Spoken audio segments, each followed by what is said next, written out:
Desde Perú, de la respetable logia simbólica Misa Fraternidad y Honor número 50, les saluda Ana María Álvarez. Buenas noches. Bien, buenas noches, hermanas y hermanos. Buenas noches, Ana María. Buenas noches, hermanas y hermanos. Bienvenidos. Comenzamos el tercer módulo del seminario sobre docencia masónica que está impartiendo el hermano Josué Ormazábal por intermedio de la Confederación Interamericana de Masonería Simbólica. Dejo con ustedes al presidente de CIMAS, el ilustre y poderoso hermano Héctor Díaz y Montenegro. Su micrófono, hermano Tito.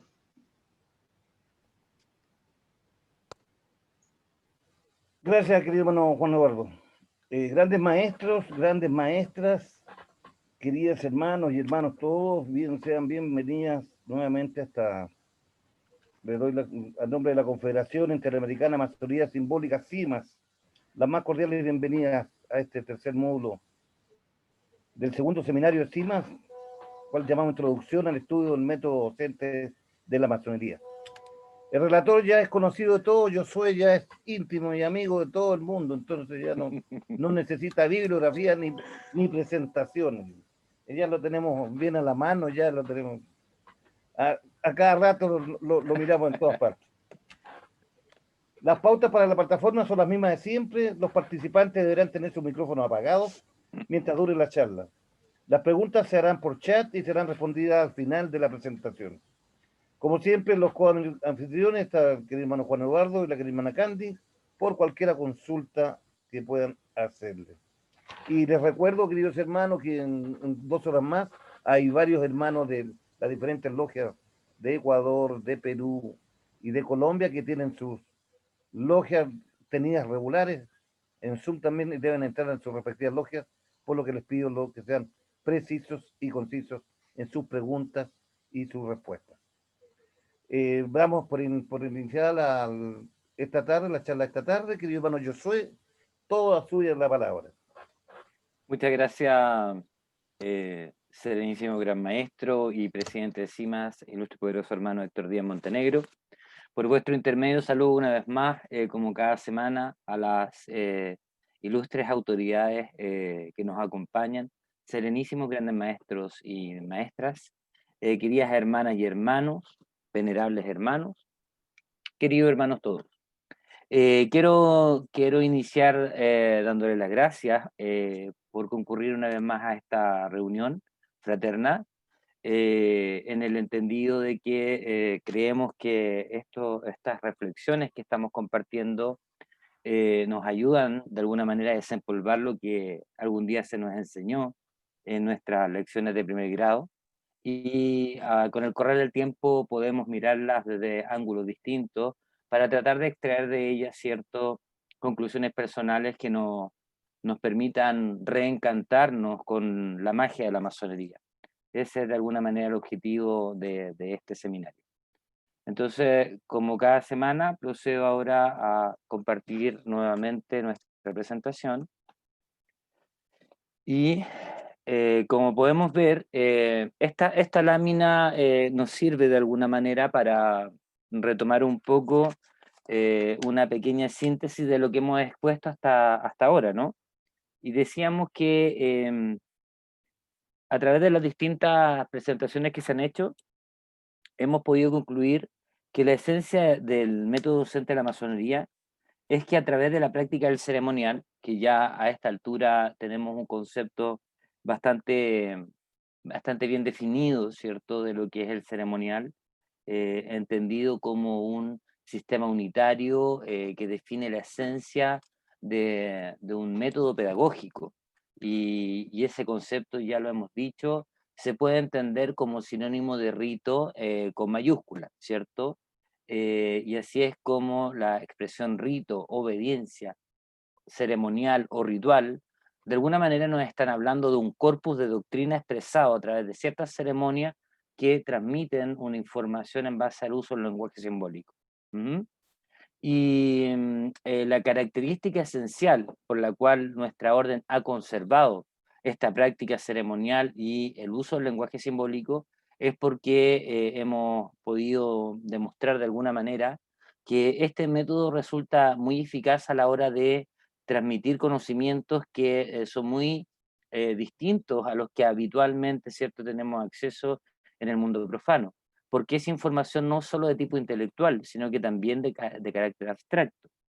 Y como ya hemos explicado anteriormente, las ideas abstractas al parecer funcionarían en un nivel de la mente mucho más profundo, que podría incluso relacionarse con la noción del subconsciente, em, que la mente intelectual, que es la que ocupamos habitualmente para tratar de interpretar lo que va ocurriendo con nosotros en el diario vivir. Entonces, al tener acceso a este lenguaje simbólico y por ende al contenido de información abstracta que él transmite, va produciendo, al parecer, una transformación interna en los mecanismos cognitivos, ¿cierto?, del ser humano, y permiten al masón aprender a pensar en abstracto, lo que a la postre, ¿cierto?, con el correr del tiempo, tiende a transformar, ¿cierto?, la posición que tenemos ante el entorno y nos permite cumplir con esa tan anhelada, ¿cierto?, expectativa del proceso educativo, el ex ducere, que consiste en sacar afuera todas las potencialidades ocultas en el alma de cada uno de los hermanos. Ello con miras a fomentar el desarrollo personal de cada uno de los miembros de la orden y, consecuentemente, habilitarnos para realizar así un mejor aporte a la sociedad toda. Eso sería como en síntesis lo que hemos tratado de transmitir en las semanas anteriores y retomando nociones que ya fueron analizadas en la semana anterior, eh, recordamos que el lenguaje simbólico, tal como lo acabo de señalar, viene a ser entonces el segundo elemento, ¿cierto?, que configura el método docente de la masonería, siendo el primero de estos el uso del ritual, ¿cierto? Eh, Quiero llamar la atención sobre esta presentación porque si ustedes se fijan en la parte de abajo, señala punto de vista intelectual, vale decir, acá se nos está describiendo lo que es el símbolo, pero desde la perspectiva del conocimiento intelectual, ¿cierto? Que va a ser distinto a más adelante la definición que daremos al término de esta conferencia, donde lo vamos a entender ya en un sentido más de tipo trascendental o racional, como habíamos dicho, donde se puede insertar ya no solo una lectura de carácter de carácter intelectual, conceptual del significado del símbolo, sino que también una lectura más de tipo espiritual o mística, que va a ser lo que vamos a ver, como digo, al final de esta presentación. Luego, volviendo a este enfoque desde el punto de vista intelectual, vamos, como lo dijimos ya, vamos a entender por símbolo, ¿cierto? Primero que este término tiene un origen etimológico que deriva de las expresiones simbolón y simbalo, ¿cierto? Y que hacen alusión, disculpa, gracias, había un micrófono prendido. Estas expresiones hacen alusión al verbo juntar o comparar. Esto es importante tenerlo claro porque en el fondo el símbolo es una cosa sensible que se toma como representación de otra en virtud de dos mecanismos, ¿cierto?, distintos. Uno, una convención. Y esto aplica, por eso decíamos que esta es la definición del símbolo desde la perspectiva intelectual, porque aplica principalmente al lenguaje de carácter conceptual que normalmente usamos y los significados que podemos encontrar de los símbolos en el nivel meramente intelectual. Y hacemos énfasis en esto, ¿por qué? Porque cuando, por ejemplo, a un objeto, por ejemplo, a una manzana, se le da el nombre manzana, ¿cierto? No hay ninguna razón que justifique que ese objeto sea denominado de esa forma y no de otra. A eso se le llama, ¿cierto?, el lenguaje convencional. En el uso de los símbolos también existe un significado atribuido al símbolo que es de tipo convencional, vale decir, es un acuerdo cultural que se repite en el tiempo y así tenemos, por ejemplo, que hoy día ya resulta casi automático ver una señalética de tránsito como el disco pare y entender todas las consecuencias que implica no detenerse cuando estamos frente a esa señal. Eso es convencional, ¿cierto? ¿Por qué vamos a ver una persona dentro de un triángulo caminando sobre unas rayitas entrecortadas y vamos a entender que eso es un símbolo de ceda el paso o paso peatonal, o vamos a ver el símbolo, ¿cierto?, de precaución porque hay un colegio cercano? Esos son símbolos convencionales, ¿cierto? Y se definen porque son acuerdos culturales que con la repetición se van instalando dentro del acervo cultural de las personas. Pero hay otra forma de atribuirle un significado al símbolo que está mucho más relacionado con la lectura espiritual o iniciática y que es aquella analogía que el entendimiento percibe entre ambos, vale decir, entre el símbolo y la idea que éste representa. Y esta parte también es importante porque viene de teorías de la filosofía clásica. Por ejemplo, cuando hablamos de los valores en filosofía, toda la rama que hoy día conocemos como ética, la axiología, se sustenta, al decir de un autor, Giannini, ¿cierto?, que escribió un libro que se llama Breve bosquejo de la historia de la filosofía, y él nos señala que los valores son considerados por los filósofos como objetos ideales del conocimiento y se contraponen a los objetos reales del conocimiento, siendo estos últimos aquellos que percibimos con los 5 sentidos. Pero los valores se perciben en base a una especial facultad del ser humano llamada psiquismo, y que en términos prácticos sería como una especie de intuición, percepción extrasensorial, que permitió a los iniciados de las antiguas épocas descubrir que más allá de los fenómenos físicos existían leyes, existían valores, ideas abstractas que fueron descubiertas por aquellas personas que gozaban de un nivel de desarrollo mental más de tipo racional, como hemos explicado, o sea, de tipo abstracto, que el que actualmente tenemos los seres humanos. Y eso ya lo desarrollamos la semana anterior cuando hablábamos, ¿cierto?, del mito de la Torre de Babel, y explicábamos que el surgimiento de los idiomas, al parecer, se produjo, según lo que han explicado algunos tratadistas, interpretando ese símbolo de la Torre de Babel, cuando la humanidad experimentó un desarrollo que significó cambiar su forma de pensar, de percibir la realidad, siendo la más antigua, una percepción mucho más relacionada con la intuición, con la mística, y que por eso se construyeron estos lenguajes ideogramáticos que caracterizan a la antigua cultura, y aquel momento en el cual esa facultad empieza a ceder espacio, a ceder terreno a una nueva forma de funcionamiento mental en la humanidad que estaría relacionado con la aparición del lóbulo frontal y el conocimiento, ¿cierto?, de carácter conceptual que es el habitual en la época actual. Luego, habiendo explicado, ¿cierto?, estos matices de qué vamos a entender por símbolo, ya dijimos también la semana anterior que las distintas escuelas iniciáticas han planteado tesis alternativas para señalar que los símbolos, ¿cierto?, pueden tener varios niveles de interpretación, ¿ya?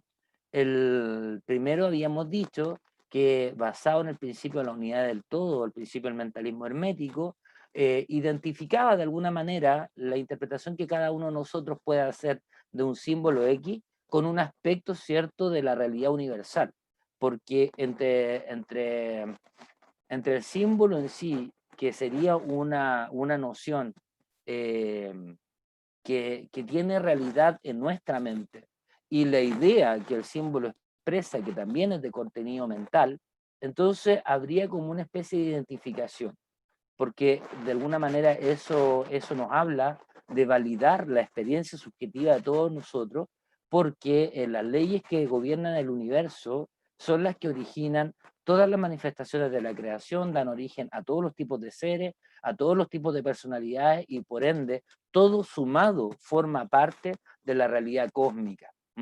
Entonces ahí tendríamos como una primera propuesta que habla de que los símbolos van a arrojar distintos tipos de conceptos o ideas para cada uno, y son todas válidas, porque forman parte del todo universal.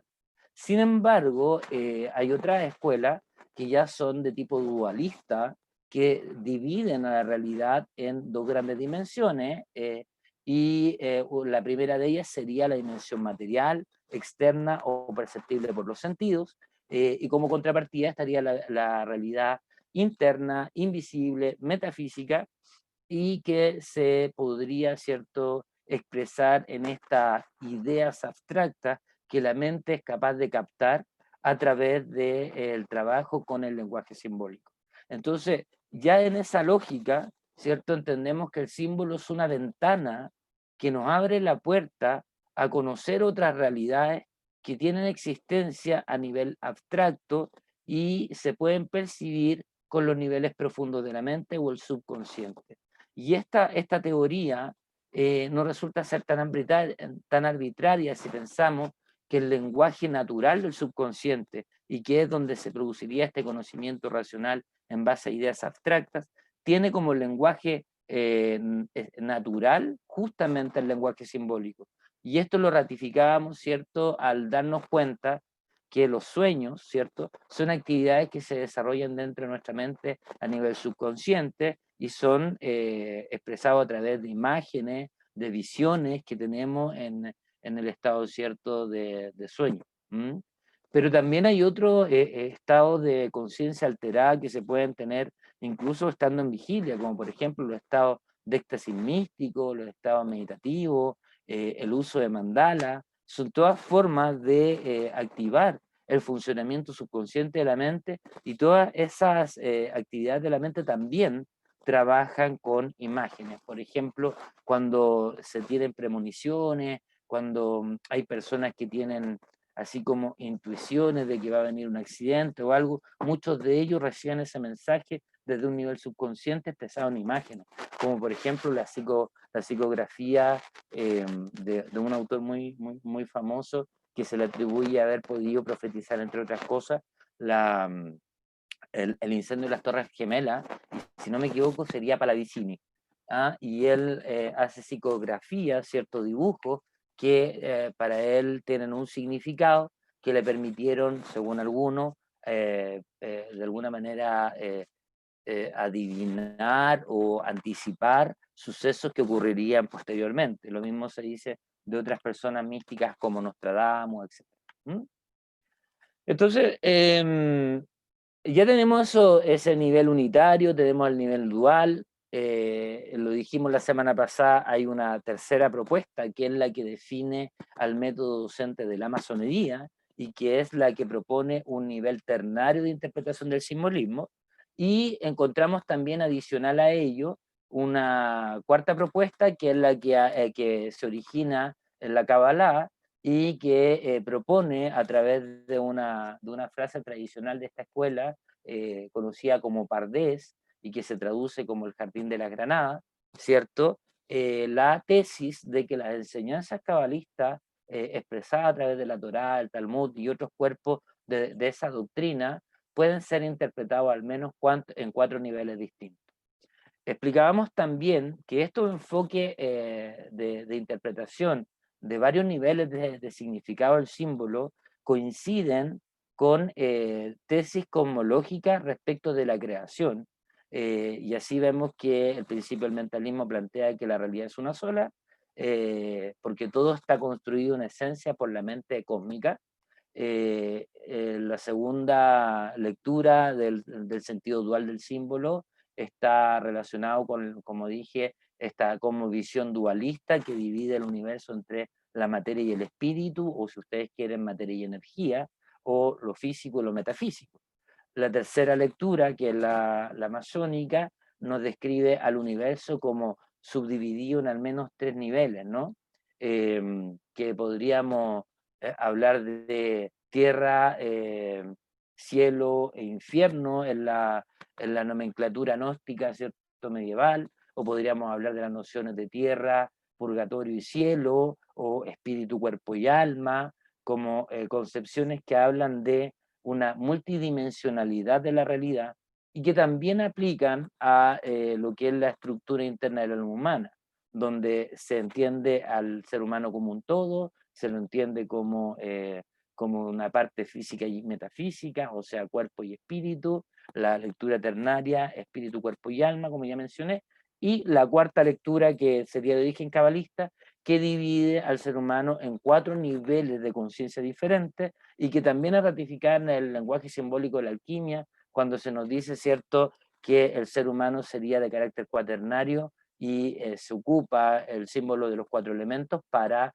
explicar los 4 elementos que configurarían la anatomía oculta del hombre, que también describirían análogamente la anatomía oculta o estructura oculta del universo. Entonces, estos niveles multidimensionales de interpretación del símbolo no son arbitrarios, vienen desde una cosmovisión y de una concepción de la naturaleza íntima del ser humano.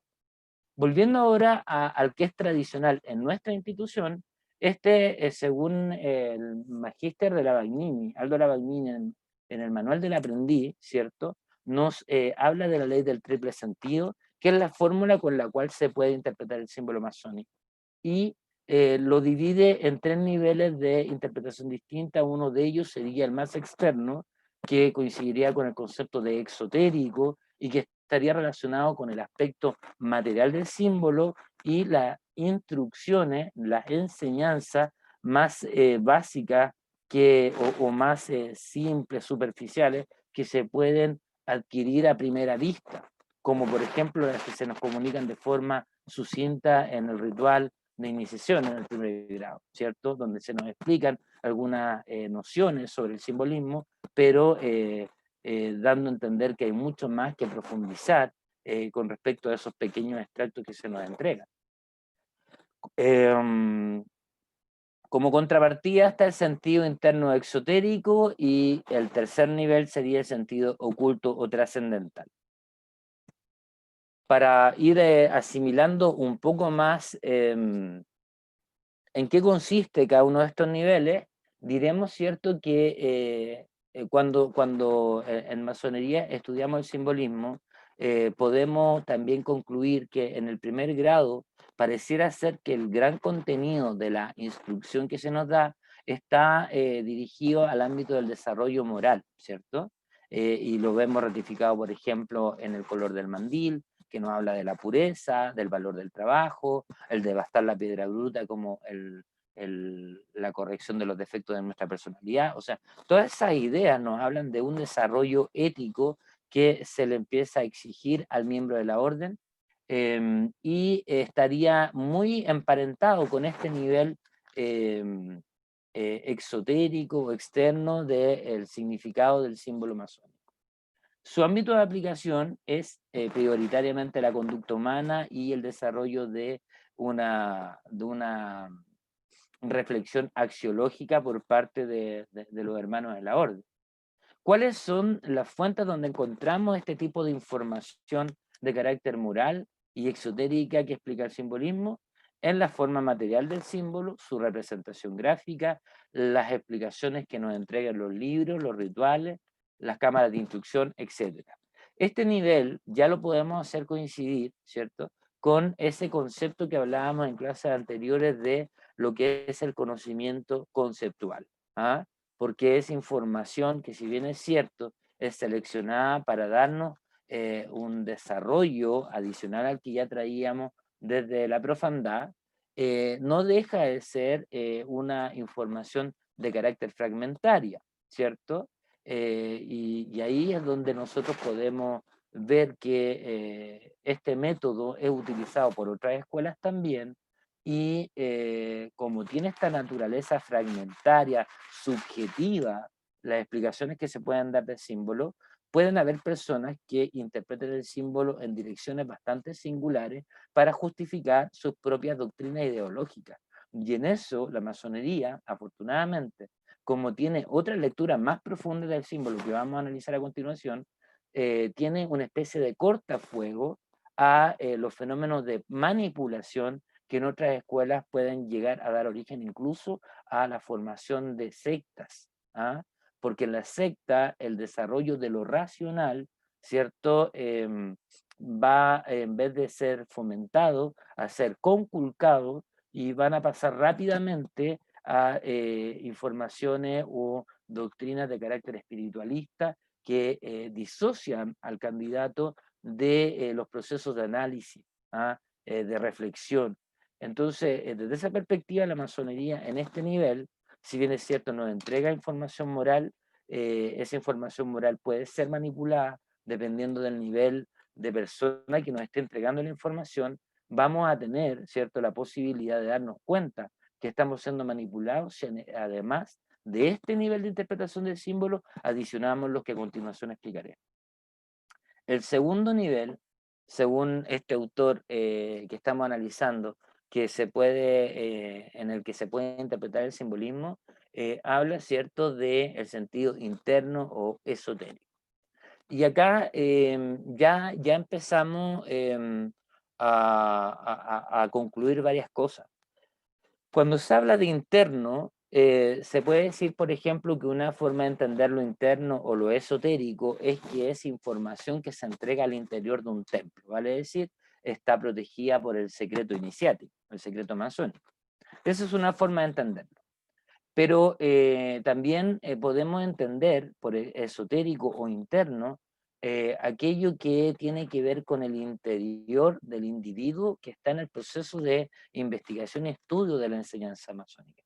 Entonces, estamos hablando de procesos introspectivos, de información que puede estar muy relacionada con el concepto de quién soy, el conócete a ti mismo, no te set autón, ¿cierto? Entonces, aquí se empieza a fomentar esta capacidad de análisis, de redescubrirme a mí mismo, de mirarme de otra manera, de reconocer los procesos que operan al interior de mi alma. Por eso se habla del sentido interno o esotérico.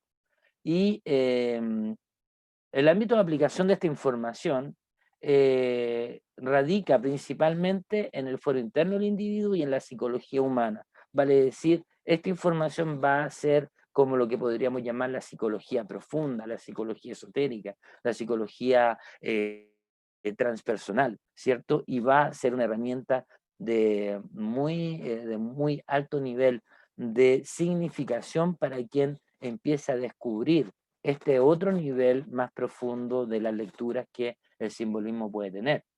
Las fuentes que otorgan esta información son el intercambio de ideas, la reflexión y las conclusiones personales. Vale decir, aquí esta información se viene a ratificar en el concepto de esotérico porque se entrega al interior de una comunidad iniciática y probablemente que se acceda a ella en el diálogo con hermanos más expertos, con más tiempo en la orden, con el vigilante, cuando nos ayuda, ¿cierto?, a comprender mejor nuestros problemas cotidianos a la luz de las enseñanzas de la orden, etc.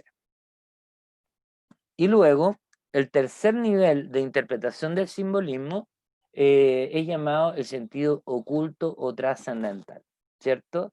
Y este sería, así como ya hemos mencionado en la nomenclatura del conocimiento intelectual y el conocimiento racional, ¿cierto? El conocimiento intelectual, decíamos, es el que se basa en conceptos y el racional, aquel que se basa en ideas abstractas. Entonces, cuando hablamos del sentido oculto trascendental, estamos directamente aludiendo a ese nivel de conocimiento llamado racional, vale decir, el que se expresa en ideas abstractas y que solo es comunicable a través de el uso de símbolos, de gestos, de lenguaje no verbal. ¿Y por qué? Porque como la información que contiene son ideas abstractas, estas son incompatibles con el lenguaje hablado, por tanto, ninguna persona puede comunicarlas de forma directa a través de un discurso. Puede inducir procesos en el alumno, en el discípulo, ¿cierto? Para que éste vaya en búsqueda de esos significados profundos de carácter abstracto que hay detrás del simbolismo, y ahí es donde volvemos a recordar este proceso que habíamos llamado exducere o sacar afuera, ¿cierto? Porque este nivel exige que el vigilante sea capaz de estimular un proceso de entregar información al discípulo, que éste la asimile, la procese, y en ese proceso ya está descubriendo el sentido esotérico o interno de la enseñanza, y que si sigue nuevamente el vigilante llevándolo cada vez más profundo en los significados posibles que puede tener ese símbolo, llegue entonces el aprendiz como resultado final de todo este proceso que puede tardar años, ¿cierto?, a descubrir o tomar contacto con ese nivel más elevado de la enseñanza que se expresa, como ya he dicho, en ideas abstractas. ¿Cuál es el ámbito de aplicación de la información contenida en este nivel?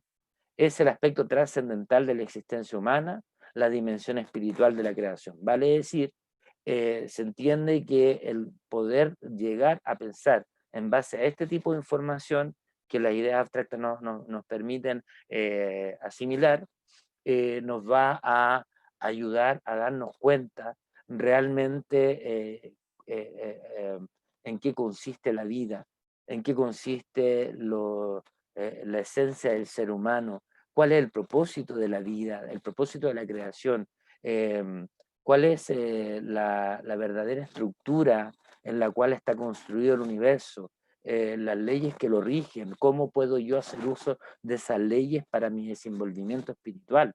Toda esa información radica en el ámbito de lo oculto y es a este nivel al que se le debería aplicar realmente el concepto de secreto masónico. Y es secreto porque su propia naturaleza impide que sea revelado de forma verbal a otras personas. Las fuentes de esta experiencia, las fuentes de esta información ya pasan de la lectura, de la conversación y necesariamente implican, aunque sea niveles incipientes, de técnicas meditativas, contemplativas o místicas. Por ende, si aceptáramos esta teoría, que de hecho está explicada en un texto masónico, necesariamente tenemos que concluir que la masonería debe, de alguna manera, fomentar que los hermanos investiguen en el desarrollo, ¿cierto?, de los niveles profundos de la mente a través de algún tipo de experiencia, ya sea de relajación, de respiración con pranayama, para estimular mayores niveles de energización de la mente subconsciente y que se haga susceptible a captar estos procesos cognitivos que no están disponibles si no se utiliza alguna de estas herramientas para estimular el desarrollo de esas facultades más profundas del subconsciente.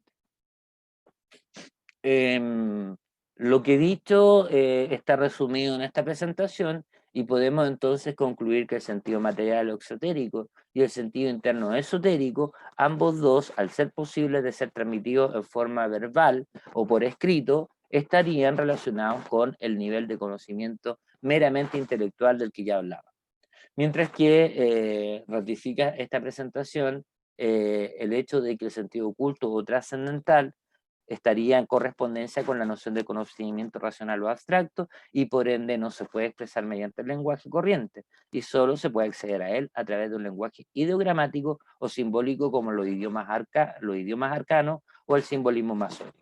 Y esto queda ratificado porque vemos que en la medida que los hermanos vamos avanzando en la orden, se nos van presentando símbolos cada vez más complejos, más abstractos. En primer grado el símbolo esencial será el delta, pero en segundo grado ya se complica porque nos presentan una figura geométrica mucho más elaborada y así sucesivamente vamos a llegar a, no sé, a los cuerpos sólidos de Platón, si no me equivoco, y pasar de ahí a nociones cada vez más complejas, como la ley de los fractales, que ya requieren de un nivel de abstracción absolutamente asimilado para poder seguir avanzando en la orden de manera segura y eficiente, ¿no?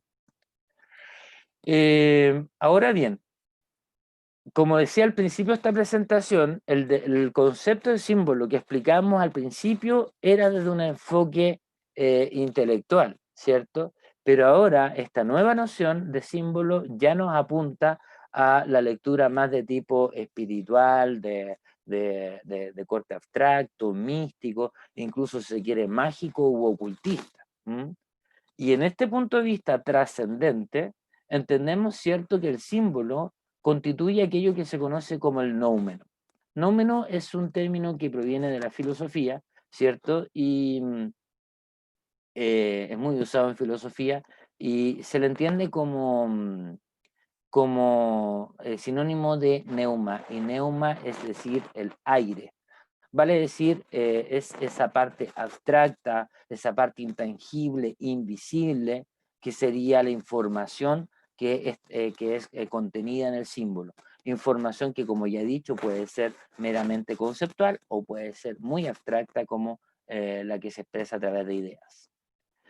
Este término, el noumeno, alude a aquello que está más allá de las formas físicas, es la idea, es el ser de las cosas. El mundo de las ideas de Platón nos recuerda un poco esto, y también tiene mucha relación con lo que yo decía precedentemente cuando hablaba, ¿cierto?, de los objetos ideales del conocimiento, que son reales, existen, pero en un nivel que solo la mente humana es capaz de detectar en base a ciertos procesos de conciencia alterada, que es lo que permitió el desarrollo de la lógica, de la lógica y de otros niveles de ramas de la filosofía, que se inspiraron gracias a los descubrimientos de estos conocimientos abstractos que tuvieron las antiguas escuelas de misterio, que dan origen después a las corrientes de la filosofía clásica, como el periodo cosmológico griego, que podemos ver ahí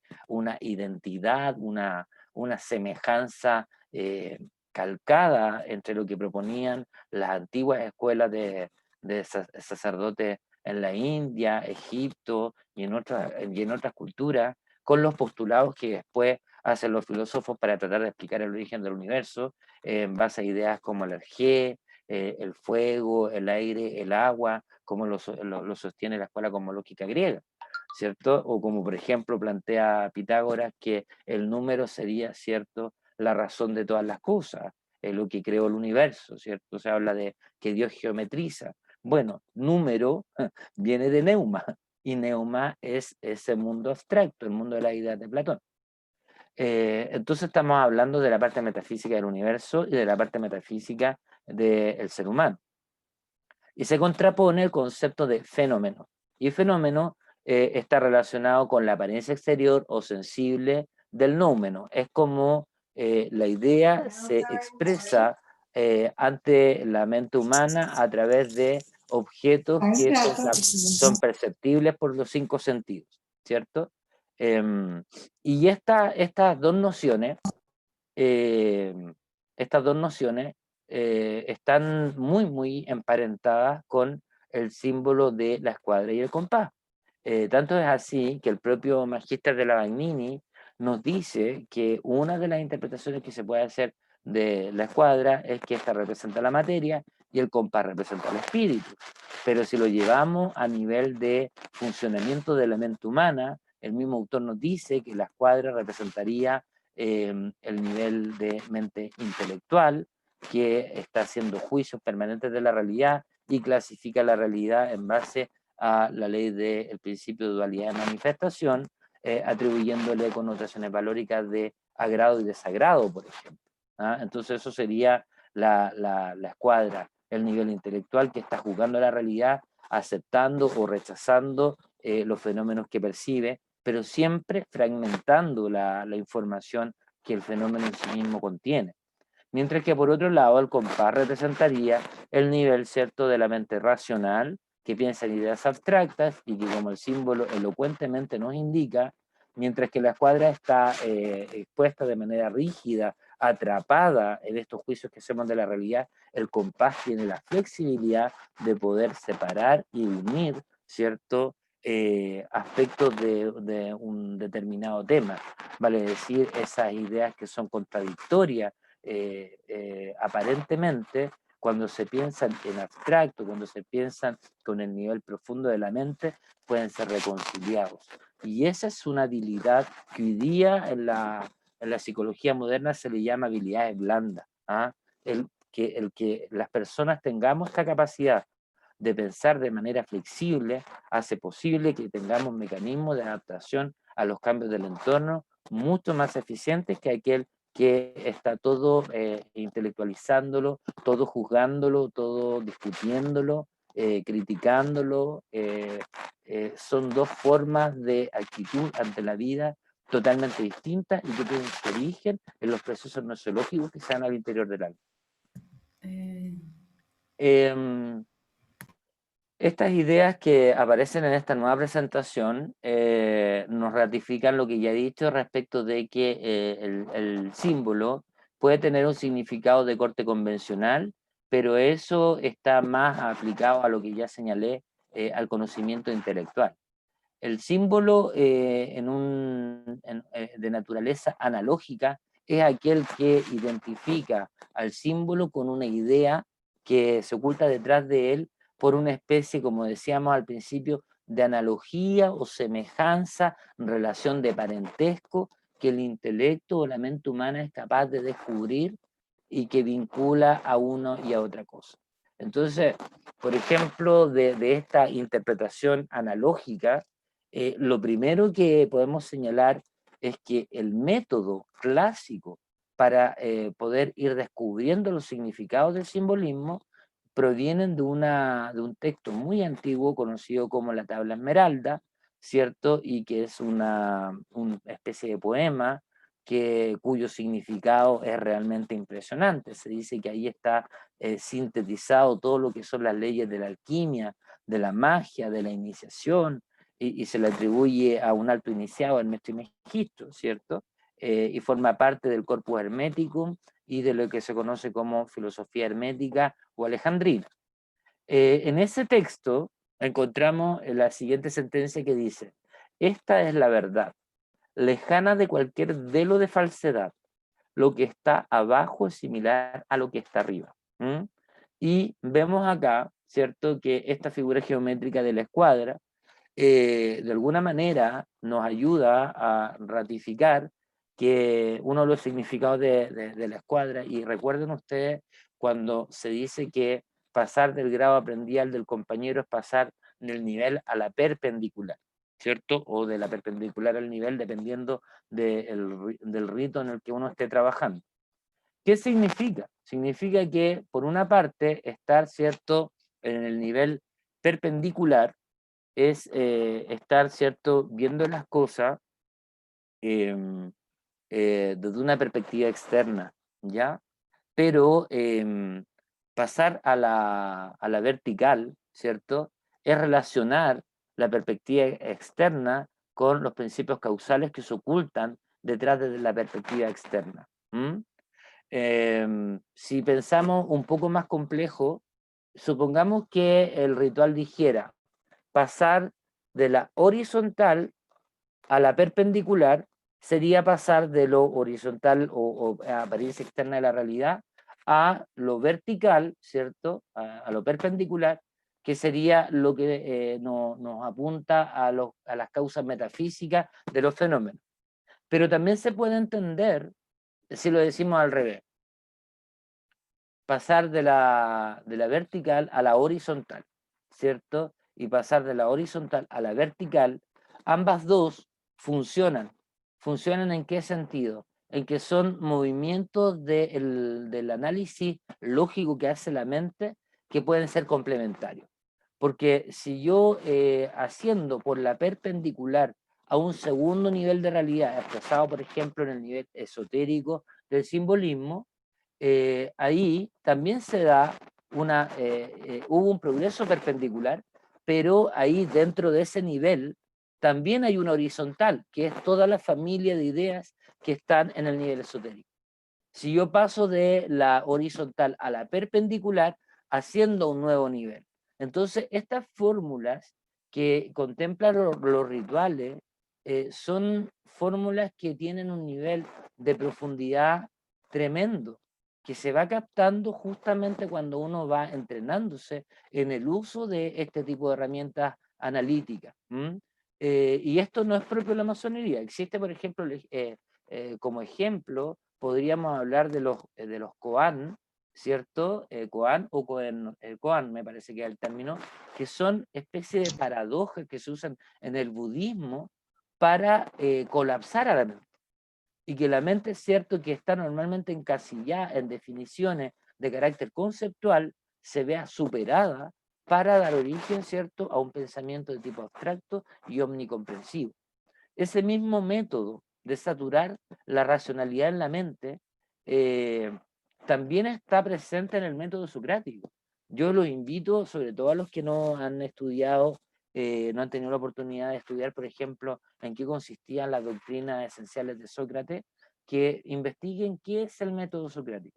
Él se autollamaba a sí mismo, ¿cierto?, un partero del alma, ¿cierto? Decía que compartía el oficio de su madre. Y él tenía un método para que las almas se despertaran en conciencia. La primera fase era la ironía. Tomaba una persona que se creía saber mucho sobre un tema y desde un debate de la lógica empezaba, ¿cierto?, a poner en tela de juicio cada explicación que esta persona le diera sobre un tema que se supone era de su dominio pleno. Hasta que la persona era capaz de llegar a reconocer que efectivamente lo que él creía saber no es tan válido, no es tan justificado. Y cuando él pasaba ese proceso, se producía una nueva etapa llamada mayéutica o alumbramiento de la verdad. Y de ahí viene la frase que se le atribuye a Sócrates de que solo sé que nada sé. Bueno, estos procesos de ir avanzando en interpretaciones del símbolo a través de la ley de la analogía, ¿cierto?, conjuntamente con el otro criterio que voy a analizar a continuación, son resabio de un método de trabajo con el alma humana que viene de antiguas épocas y que ha demostrado ser sumamente eficiente para permitir que las personas comprendan la realidad de una manera totalmente nueva y que es, en definitiva, cuenta lo que busca la iniciación masónica, nacer de nuevo. Se dice que el iniciarse es aprender a morir, iniciarse es nacer dos veces. Esto está muy relacionado con lograr vivenciar esa experiencia al interior de cada uno de nosotros. Para concluir, voy a tomarme solo un par de minutos adicionales y explicar que la otra ley metodológica que es tradicional para ir escalando en estos distintos niveles interpretativos del símbolo se conoce como la abstracción. Y yo ya mencionaba en una clase anterior un texto de Dion Fortune, donde en sus primeros capítulos, haciendo alusión al método cabalista, nos explicaba que trabajar con el simbolismo es algo muy similar a trabajar con el álgebra, porque el álgebra, cierto, está relacionado también con las nociones de la geometría y la matemática sagrada. Entonces lo que hay es que debemos aprender a pensar en ideas abstractas como parte de el trabajo de desarrollo que tenemos que hacer si queremos lograr captar la verdadera o más profunda lectura de la escuela en la que estamos.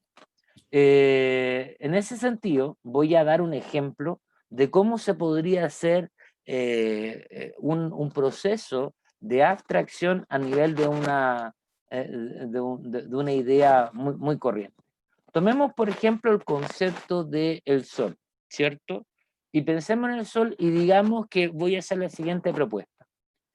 El sol, ¿cierto?, es un astro imprescindible, pues da vida y forma al planeta. Esta es una propuesta. Eso podría ser lo que nosotros decíamos anteriormente, una información de tipo conceptual, ¿ya? Pero resulta que el proceso de abstracción es ir desde lo externo hacia lo profundo, desde el concepto a la idea abstracta, ¿ya? ¿Y cómo se hace? Si vamos poniendo en cuestionamiento, como lo hacía Sócrates, las propuestas que hace el intelecto, y decimos, pero el sol se agota al decir, el sol es un astro imprescindible, pues da vida y forma al planeta. Si yo le quito la expresión planeta y digo, el sol es un astro imprescindible, da vida y forma, ¿estoy dejando de hablar del mismo sol? No. Si hacemos nuevamente el procedimiento y decimos el Sol es un astro imprescindible, da vida. Seguimos hablando lo mismo. Entonces podemos ir abstrayendo todos los apelativos, todos los conceptos, todos los juicios que han fragmentado para poder explicar una idea, ¿cierto? La han ido circunscribiendo, la han ido compartimentando, y la han ido alejando de su naturaleza abstracta.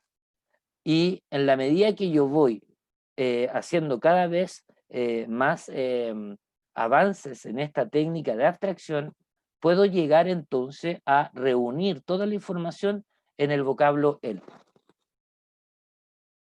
Porque si yo me paro debajo del sol, frente a usted, levanto la mano al cielo y apunto con el dedo y digo él, estoy hablando del sol y usted va a entender todo lo que está desarrollado en esta frase, porque todos sabemos que el sol es un astro imprescindible que da vida al planeta. Lo sentimos en nuestro interior porque sabemos por cultura y por experiencia el beneficio que se siente exponernos a los rayos del sol. A eso se refiere el conocimiento abstracto. Es algo que se va despertando en nuestra alma en la medida que dejamos de ocupar este sistema cacofónico del intelecto. Y esto está muy relacionado con las habilidades que se adquieren cuando uno trabaja con métodos meditativos. Para terminar esta idea, quiero decir que él es curioso porque resulta que él es una frase, es un vocablo que en hebreo, ¿cierto? Se dice es uno de los nombres de Dios. Y una de las interpretaciones que se hacen de Yod-Hei Bau-Hei se traduce como el que es. También se dice que significa yo soy el que soy, ¿cierto? Entonces, esta noción del Yod-Hei Bau-Hei lo que alude es a la existencia, ¿ya? Y se dice que Dios es la única y verdadera existencia. Todo lo demás, todo lo que el ser humano pueda intentar interpretar de la realidad, son fragmentaciones de la única existencia. Incluso nosotros mismos somos fragmentaciones de esa existencia. Eso obviamente pensándolo en términos de el hermetismo y el principio de la unidad del todo que ya mencioné anteriormente. Ahora, escogí este símbolo que está puesto acá justamente no por casualidad, sino a propósito. Porque ustedes pueden ver acá que esto que estoy mostrando en la Kabbalah se conoce como el Otzim, el árbol de la vida, y en el rito Mulechon Working ha sido utilizado para explicar la posición que llevan los oficiales al interior de la logia. Entonces, el árbol de la vida en la Cábala nos explica a través de este gráfico cómo sería la forma oculta del universo. Y nos dice que el universo fue creado por la mente cósmica modificando su funcionamiento energético para dar origen a distintas dimensiones y distintas manifestaciones de esa energía llamadas emanaciones o sefirot. Pero curioso que en el ritual masónico coincida con el esquema, ¿cierto?, de los oficiales más importantes que ejecutan el ritual masónico. Aquí hay un tema tremendamente elevado, ¿cierto?, que explica justamente el propósito oculto de la celebración de los rituales masónicos. Entonces, la ritualidad, la noción mística de la energía cósmica, cómo ésta puede ser captada a través del ejercicio ritual de una ceremonia, está también directamente relacionada con el provocar en la mente de los integrantes de la logia estados de conciencia que le permitan acceder a la contemplación de otras realidades porque desarrollan procesos cognitivos que le permiten pensar en abstracto. Y esto se sintetiza en esta pequeña frase que encontramos resumiendo el significado que tiene para Lavagnini, el magíster, lo que podría ser el sentido gnosiológico del símbolo, la escuadra, el compás y la Biblia, ¿cierto? En ese sentido, la escuadra, como ya mencioné anteriormente, representaría el conocimiento intelectual, lo que nosotros tenemos a la mano a través del lenguaje y del pensamiento, ¿cierto?, hablado de nuestra mente. El compás sería el conocimiento racional, el que piensa en mente abstracta, en ideas abstractas, que es capaz de conciliar los conceptos que aparentemente pueden ser antagónicos. Y la Biblia sería el símbolo que alude a las leyes que rigen el universo, a las ideas, ¿cierto?, los arquetipos, y por qué no decirlo, a estas emanaciones divinas con las que se puede tomar contacto a través del desarrollo de una mente abstracta por parte de los iniciados que siguen, ¿cierto?, su entrenamiento en base a las leyes, ¿cierto?, que la iniciación nos plantea a través de su metodología docente.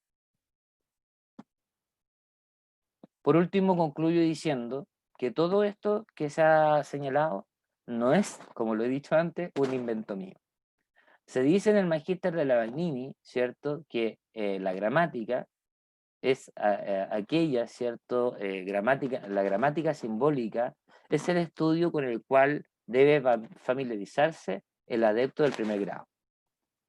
Y eso significa el simbolismo masónico.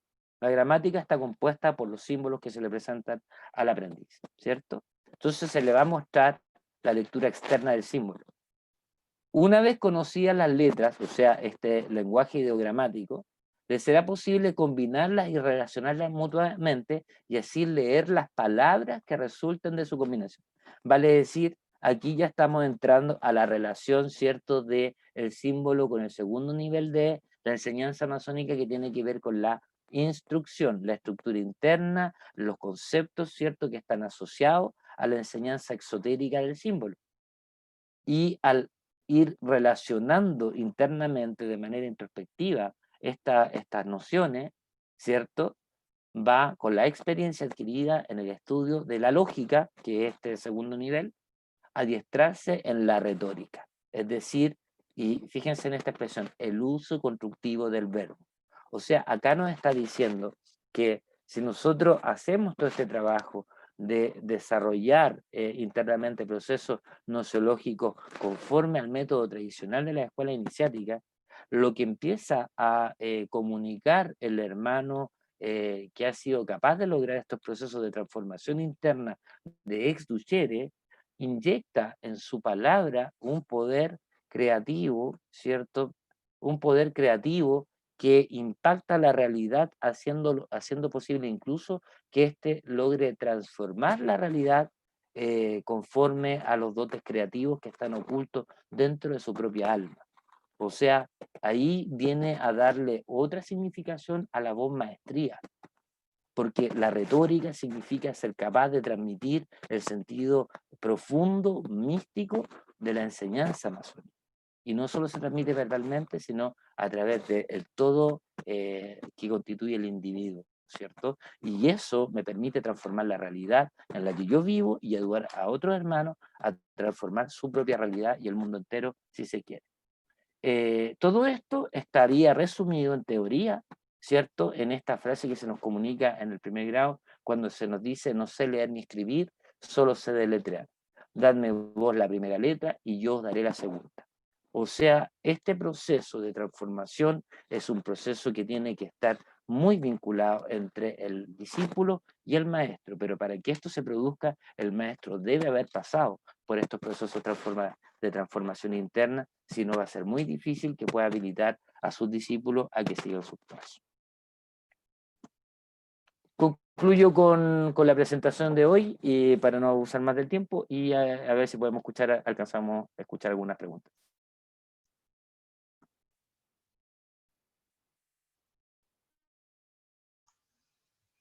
Gracias, querido hermano Josué. Tengo algunas preguntas que han hecho nuestros asistentes. El hermano Mauricio Troncoso pregunta: ¿cuál es la explicación de los viajes astrales con la vida normal de un ser humano?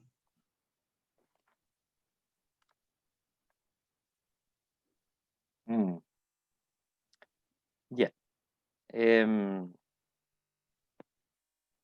Voy a tratar de conectar esa pregunta con lo que estamos hablando en la presente exposición, ¿cierto? En la Cábala, ¿cierto?, se nos dice que los Olamot son las 4 dimensiones en las que estaría construido el universo y que en la alquimia se pueden representar con el concepto de los 4 elementos de los filósofos, que no hay que confundir con los 4 elementos físicos, que son cosas diferentes, ni tampoco con los 4 reinos de la naturaleza. Si aceptamos la propuesta cuaternaria de la estructura oculta del universo, estaría la dimensión física en la que estamos, donde todo lo que percibimos lo percibimos a través de los 5 sentidos. Y están las 3 niveles internos, que serían el astral inferior, el astral superior, y el principio de las leyes cósmicas, arquetípicas o causales.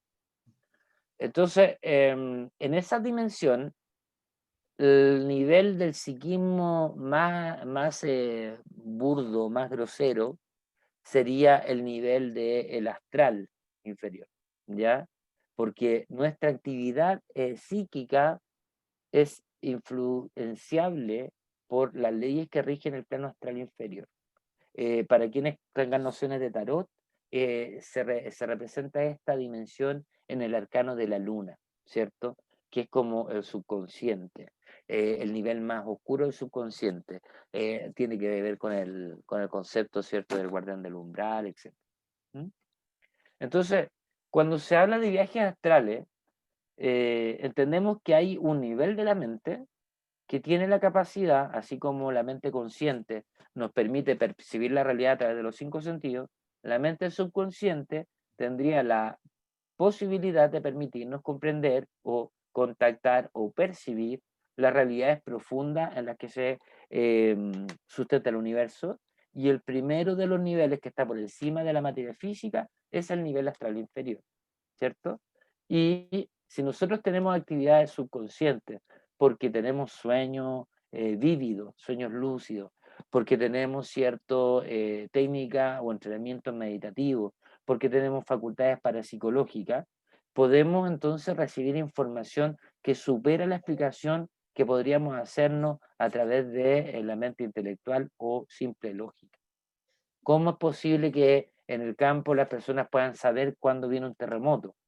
Claro, lo mejor dirán, no, es que vi un pajarito volar en dirección contraria, pero resulta que hay personas que nunca le explicaron lo que podía significar o causar ese fenómeno y saben que al ver eso, ¿cierto?, es una señal de emergencia y se alertan al respecto. Entonces, ese nivel está asequible a la mente humana.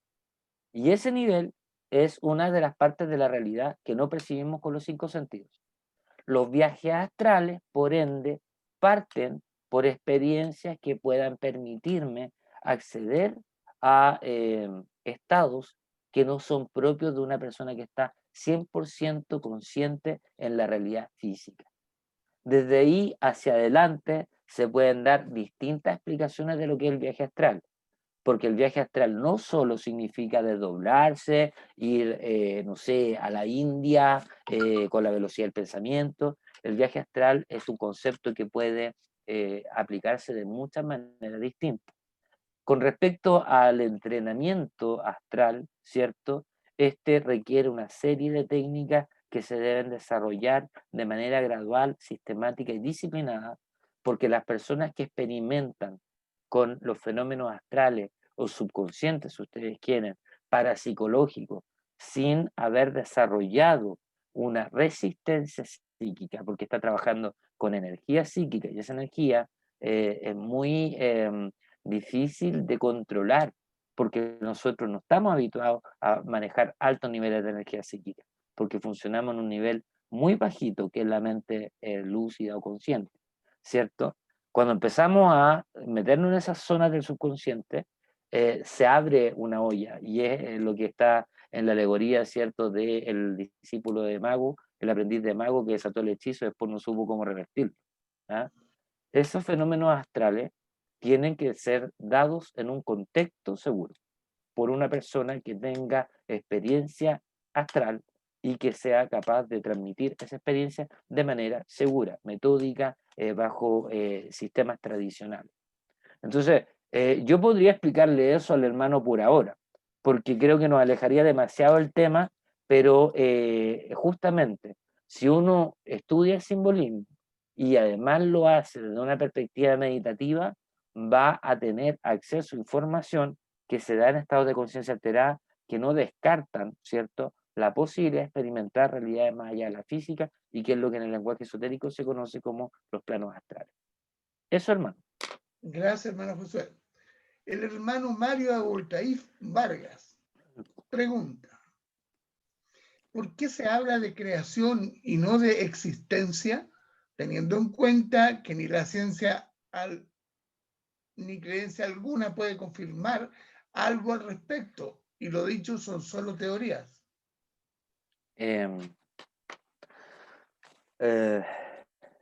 Yo estoy compartiendo teorías, no he afirmado nada. Si la ciencia no puede afirmar nada, ¿quién soy yo para pretender hacer algo distinto? Se utilizan estas expresiones para tratar de transmitir, como lo hemos dicho, teorías, concepciones, propuestas de cómo podría ser, ¿cierto? Aquello que se nos escapa, ¿cierto? Cuando tenemos una relación con la vida de carácter externo. A ver, para explicar mejor esta idea, pensemos en lo que se llama la determinación directa. La determinación directa es un fenómeno que ocurre con los animales que perciben un estímulo y están condicionados para responder con una respuesta única. Perdón lo procaz del ejemplo, pero supongamos un perrito que ve pasar una perrita que está en periodo de celo, el perrito no se va a poner a jugar a la pelota. Él va a querer hacer algo muy concreto y es la única respuesta que puede tener ante ese estímulo, ¿cierto? El ser humano tiene una gama de respuestas que puede elegir. ¿Mm? Pero tampoco es tan amplia. Y esa gama de respuestas cada vez pareciera estar más reducida por la presión que genera en nosotros la cultura, ¿cierto? Cuando se ha discutido mucho, por ejemplo, hoy día el tema del feminismo y los mandatos sociales de género, de roles de género. Cuando hablamos de que la mamá tenía que criar y el papá tenía que salir a producir y traer sustento, hoy día nadie está en desacuerdo que eso es tremendamente anacrónico, no estamos en las cavernas, ya no tenemos que juntar a la tribu de machos del clan para ir a cazar al mamut, ¿cierto? Y las mujeres se tienen que quedar en el hogar es hoguera, ¿cierto? Cocinando lo que ellos cazan. Entonces, desde esa perspectiva, vemos que el ser humano tiene mayores opciones de respuesta ante los estímulos, pero resulta que aún así el ser humano pareciera hoy día compartir el sentimiento de insatisfacción, frustración, vacío interno, preguntas sin respuesta, ¿cierto? Y eso parece ser algo que está como grabado en el ADN del ser humano. De hecho, hay teorías psicológicas como la de Carl Gustav Jung que dicen que hay un nivel de la mente que nos empuja a buscar el saber abstracto, el saber filosófico, el saber metafísico. ¿Por qué? Porque hace funcionar ciertos mecanismos de nuestro funcionamiento interno de una manera más laxa, menos tensión, menos ira, menos miedo frente a la vida, porque nuestros procesos emocionales se van nutriendo de una mayor flexibilidad, porque la interpretación de la realidad, al dejar de ser rígida, entonces deja de obligarme a sentirme mal por los juicios de valor que hago frente a los fenómenos que experimento. Entonces, entre la realización personal y la percepción de la realidad, hay una enseñanza iniciática que dice que lo uno es reflejo de lo otro, ¿cierto? Hay dos conceptos que son proyección y percepción que tienen un valor espiritual tremendamente elevado, que está asociado también a los conceptos de guardián del templo y constructor del templo. Dos voces que se ocupan en rituales masónicos e iniciáticos que tienen un significado espiritual tremendamente profundo. Entonces, acoto esta pregunta, respondo finalmente diciendo que todo esto que estoy hablando de conceptos como la existencia de la mente cósmica, ¿cierto? De la creación como el nivel de manifestación de esa mente cósmica, son teorías que lo único que apuntan es a permitir el desarrollo de procesos cognitivos que nos habiliten a vivir una experiencia frente a la realidad más adecuada a lo que cada uno de nosotros desea para sí y para sus seres amados, en definitiva. Es lo único que puedo decir al respecto, hermano. Gracias, querido hermano. El hermano Christopher Brick pregunta, ¿cómo podríamos definir espíritu y alma para entender cuál sería la función que cumple cada una, ya que creo que es un tema que se tiende a confundir. Bueno, la verdad es que no se pueden definir porque son ideas abstractas, porque están en el plano de la abstracción, es un conocimiento que se expresa más bien a través de un lenguaje simbólico.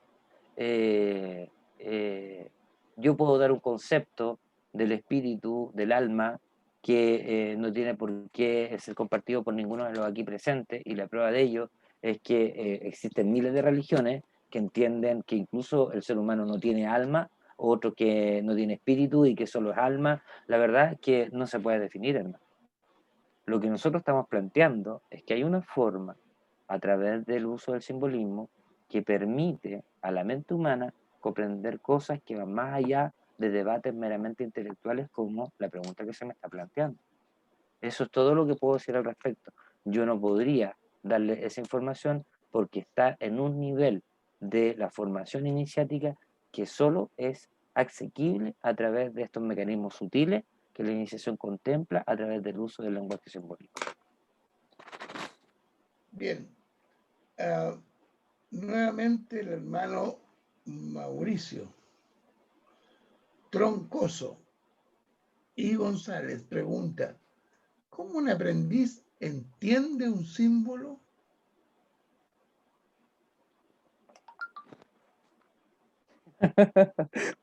Chuta, yo podría hablarle de cuando yo era aprendiz, cómo yo lo entendía.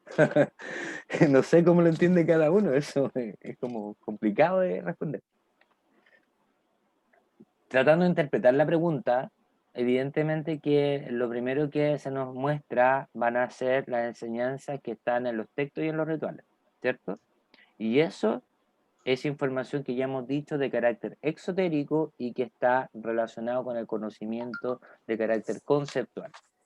Por tanto, el aprendiz viene con una formación cultural, con un nivel de desarrollo interno, con procesos de carácter nociológico y emotivo que están directamente relacionados con su capacidad de entender la realidad, incluso bajo filtros ideológicos.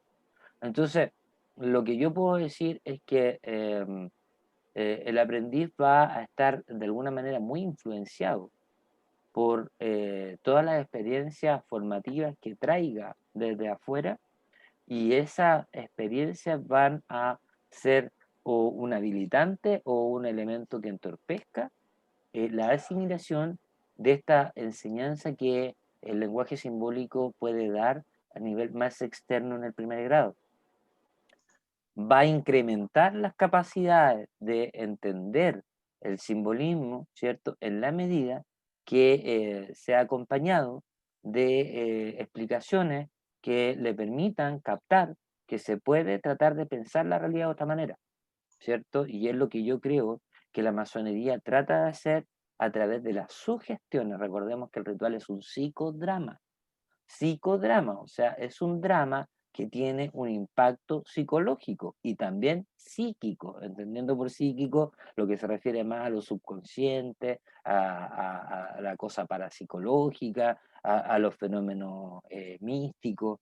Yo no sé si a alguno de ustedes le pasó, pero a mí me pasó estar en ceremonia donde yo experimentaba sensaciones que cambiaban completamente las que tenía hace 2 minutos atrás, y no había ninguna razón racional, ningún estímulo que me explicara por qué yo me sentía en ese momento tan mal internamente, como con pena, no sé qué. Si hace 2 minutos estaba perfectamente bien. Entonces, hay otras personas que sienten calor, frío, tiemblan, se desmayan. Yo he visto una persona de 1,90 m estar parado frente al ara para juramentarse como aprendí y caer desplomado al suelo de un desmayo. Una persona que era un bombero rescatista. Entonces uno se pregunta por qué se desmayó. ¿Será porque está enfermo y era una persona perfectamente sana? Entonces después nos explicaba que le pasó algo simplemente que no supo explicar y que lo terminó tumbando al piso. Entonces yo creo que el aprendiz parte entendiendo las cosas de una manera intelectual, pero en la medida es cierto que va permaneciendo en la orden, va dándose cuenta que no todo se explica a nivel del lenguaje hablado y que hay cosas que simplemente se sienten. ¿Mm? Creo yo que lo único que puedo decir, hermano, la pregunta es demasiado escueta para poder entender qué es lo que está preguntando realmente el hermano. Muchas gracias, hermano Josué. Sí. El hermano Dante Orellana pregunta, ¿se podría ubicar con claridad desde el método desarrollado en este ciclo de charlas la diferencia entre la práctica de la masonería conservadora y la masonería liberal, laica, mixta y adogmática? A ver, primero el hermano habla de despejar con claridad. La verdad es que es bastante pretencioso para mí aspirar a dar claridad sobre nada, porque en realidad soy una persona que tiene muchas cosas poco claras todavía. Eh, en segundo lugar, el hermano habla de la masonería laica y la masonería tradicional. Y trata de decir cuál es la diferencia entre ambas. ¿Mm?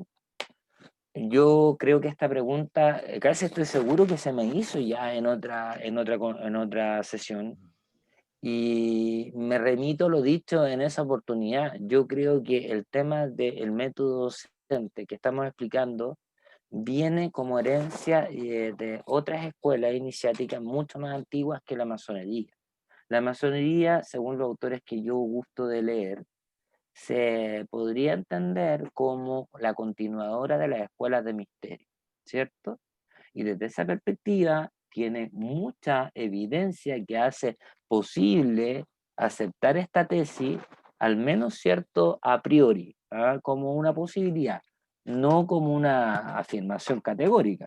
Pero yo creo que sí, hay mucha evidencia que demuestra que los métodos que usa la masonería vienen de escuelas tradicionales y las personas que saben de eso han desarrollado la lógica que tenían esos métodos y los comparamos con cómo funciona la masonería y encontramos que sí le da mucho más sentido a esta herramienta. En eso consiste esto. Pero eso no discrimina entre la masonería laica, agnóstica, atea, y la masonería, no sé a qué se refiere el hermano con tradicional. Me imagino que se está refiriendo a la masonería de emulación, no sé cuál es el concepto que él tiene de masonería tradicional. Entendiendo que él se está refiriendo a las organizaciones masónicas que dieron origen a la logia, a la orden especulativa, ¿cierto?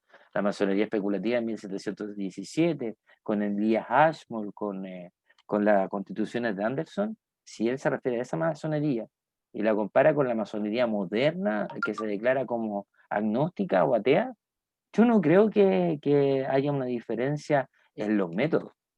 Los métodos masónicos son los mismos. Yo creo que la diferencia va a ser en que si se fomentan o no este tipo de lectura, más de carácter, ni siquiera puedo hablar de misticismo. Yo creo que todas las masonerías pueden ser tremendamente intimistas, tremendamente introspectivas, y no necesariamente eso implica que tienen que ideológicamente declararse espiritualistas, porque el método está. Y yo creo que cada masón es libre, o sea, yo puedo estar en una logia esencialmente atea, y si yo encuentro un libro como los que yo he recomendado y me hace sentido y trato de empezar a investigar esta otra lectura de la masonería, puede perfectamente que yo tenga experiencias maravillosas a nivel místico y no por eso me declare creyente. Es mi opinión personal. Gracias, hermano Josué. Les recuerdo a los hermanos que no leo comentarios, solo leemos las preguntas porque tenemos un tiempo acotado. El hermano Cristian Díaz, para la masonería, ¿la realidad es dual o no dual? Yo no creo que la masonería diga cómo es la realidad. Yo creo que la masonería nos muestra muchas posibilidades de entender la realidad y cada uno tiene que tomar su posición frente a lo que la masonería le ha permitido ir captando. Si la masonería se irrogara una toma de posición, ¿cierto? Dejaría de ser adogmática. Y creo que por lo menos convengamos que la masonería de 1717 en adelante ha tratado de mantener esta libertad de pensamiento como un principio inspirador de la formación masónica, ¿cierto? Y esto no es una afirmación arbitraria, porque la masonería es la herencia de procesos históricos previos. Recordemos, ¿cierto? La Revolución Francesa, recordemos la lucha contra el absolutismo, recordemos el proceso del Renacimiento, el movimiento enciclopedista francés. O sea, todo ello de alguna manera va con el tiempo influyendo en cómo se van desarrollando la construcción de los rituales simbólicos y después de los altos grados, y van reflejando estos valores y justamente van dando a la masonería una impronta de institución humanitaria, humanista, liberal, adogmática, incluso podríamos perfectamente ver los ideales del movimiento enciclopedista francés y de la ilustración a la base de muchos de los parlamentos de los distintos grados de la orden en distintas versiones de ritos masónicos. Eh, ya se me olvidó la pregunta, pero no sé si la habré contestado. Si la masonería era dual, no.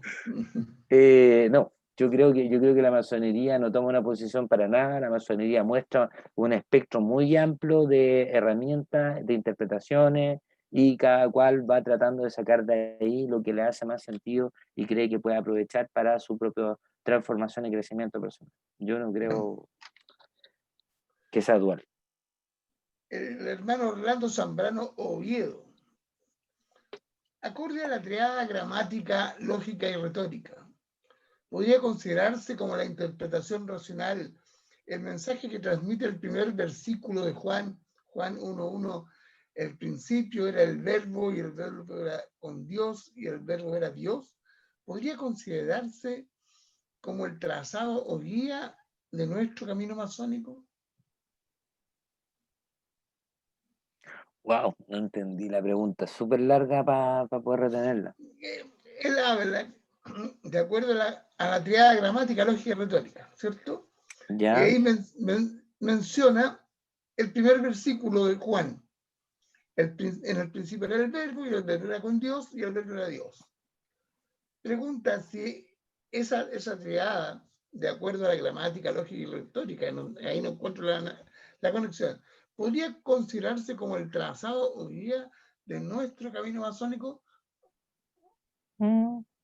Ese versículo. La verdad, hermano, yo creo entender lo que quiere decir el hermano. En el principio era el verbo era Dios y el verbo estaba con Dios, ¿cierto? El hermano lo está entendiendo como experiencias espirituales, ¿ah? Es como, yo creo que él está haciendo alusión a niveles ciertos de desarrollo interno, ¿ya? Y la verdad es que tiene algún fundamento lo que él está planteando, pero la verdad es que no creo que tenga mucha relación con la gramática, la lógica y la retórica. ¿Por qué? Porque él está combinando el concepto de verbo, ¿cierto? Con la idea mística que hay detrás de la expresión verbo. El verbo es un concepto de carácter gnóstico, ¿ya? Lo que ese fragmento de la Biblia explica es una cosmovisión de la realidad. Ahí lo que se está planteando, como lo han interpretado autores tradicionales masónicos y de otras órdenes, como por ejemplo Robert Ambelén, que cuando dicen al principio era el verbo y el verbo estaba con Dios y el verbo era Dios, ¿cómo va a estar con Dios si el verbo es Dios? Entonces ahí está hablando de la mente cósmica, que sería Dios, y el verbo como la primera emanación de Dios, que sería el pensamiento o criatura mental que va a ser la encargada de construir la realidad. Eso es la teoría gnóstica que trata de explicar esa frase.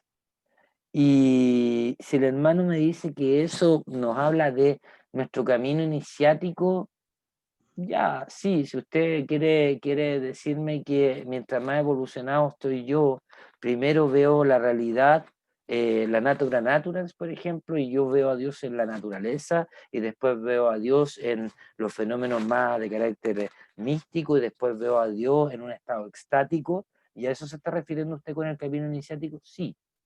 Estoy de acuerdo con usted, pero creo que hay formas de la masonería de explicarnos esa idea que está mucho más relacionada con el símbolo de la masonería que con este fragmento en particular que usted está tomando. Creo que no lo está interpretando de una manera racional, de una manera metodológicamente justificada. Creo que se están mezclando nociones, hermano. En mi opinión personal y con mucho respeto. Bien, gracias, hermano Josué. Con eso han concluido las preguntas. Dejo con ustedes en el cierre al presidente de CIMAS, el ilustre y poderoso hermano Héctor Díaz Montenegro. El micrófono. Gracias, querido hermano Juan Eduardo. Mi agradecimiento nuevamente a nuestro querido hermano Josué por su interesante y brillante exposición. Nuevamente nos ha deleitado con todos los conceptos que tenemos nosotros de masonería y pienso que yo creo que cada cual, la masonería es muy amplia y cada cual tenemos que buscar nuestro camino iniciático. Yo creo que de eso se trata la masonería. La masonería es buscar caminos que no, todos los caminos a lo mejor dice conducen a Roma, pero nosotros cada uno tiene que ver si es racional, si es más espiritual, si es menos esotérico o más esotérico, en fin. Yo creo que eso es lo que tenemos que aprender y lo importante, queridos hermanos, es poder transmitir esto a nuestros hermanos aprendices, es transmitir, conocer el instructor que conozca realmente el concepto masónico para poder llegar y crear buenas logias y buenos maestros en el futuro. Yo creo que esa es la especialidad en lo que nosotros deseamos como CIMAS, como Orientes, que crear unos buenos instructores para que la masonería ya ha permanecido en el tiempo 300 años, pero podría permanecer otros 300 años más. De agradecimiento a todos vosotros, queridos hermanos, lo esperamos para la última sesión, la última clase, para el próximo miércoles, y con eso daríamos por terminado los seminarios de CIMAS, por lo menos el año 2020. Gracias, queridos hermanos. Muchas gracias por todo. Gracias para todos, hermanos. Querido hermano Josué, que gracias, muchas gracias.